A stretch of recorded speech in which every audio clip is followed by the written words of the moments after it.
So when I was a kid, my mom did this thing for me and my two older brothers called Husbands in Training. That's what she called it. It was a full, multiple year curriculum on how to be a better husband. It covered everything from eating etiquette to chivalry to the ethics of the porn industry, just anything you can think of. Some of it was too much. I remember one thing in particular. It was called the porn quiz. I think I still have it on one of my old laptops. That was a quiz about the porn industry, and it was too much. But there was a lot of really good stuff in that curriculum.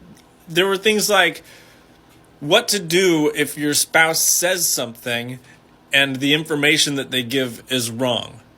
How to handle it if they say something wrong in public versus in private, when it is appropriate to correct them and when it isn't. We talked about consent. We talked about just the basics of respecting and honoring women and listening to women and all of the things that really just make you a decent human being. And then when I was in high school, my dad realized a lot of the things that we were learning from my mom were things that he was never taught growing up.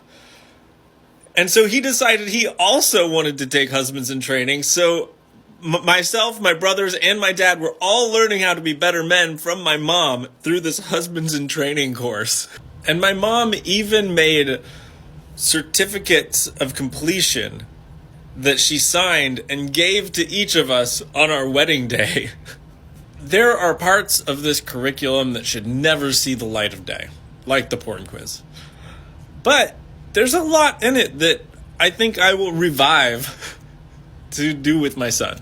I'm definitely raising my son to understand how consent works and that the necessity for consent doesn't end when you get married, that things still need to be consensual. Identifying when women are in distress or in danger because of other men, and when to intervene and how to appropriately intervene, like healthy conflict resolution and how to express your feelings in a healthy way, and appropriate ways to respond when someone expresses their feelings to you. Because I gotta say, my brothers and I, we're all married, and I think all three of our wives really appreciate the hard work that my mom did trying to raise some decent men.